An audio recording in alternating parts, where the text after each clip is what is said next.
Hi everyone, love is in the air because it's nearly Valentine's, but you might not want red for your Valentine's or for your love, or you might not even want to give anybody flowers. You might just want something for you. Well, I have decided this year that love to me is beautiful blush pink and a lovely red rose or two and a little bit of grey gum. So I thought that this year if I showed you how to do things that were for love or just for all of the time or for a gift for somebody, that would be a much better way forward. Let me show you how easy it is.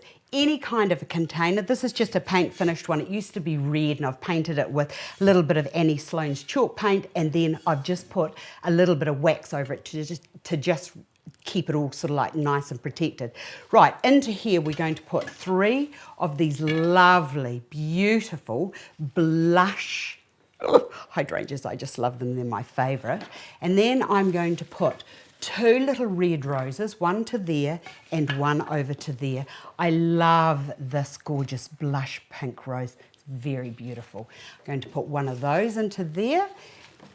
I'll put another one over to there, just equal distance between your placing, and you'll notice that I'm just building it up as I go in.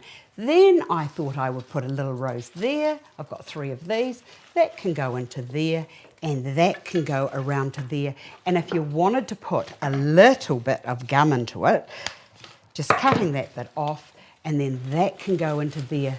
And that to me says love for more than a week to 10 days and something that you can have in your house all year round. Happy Valentine's.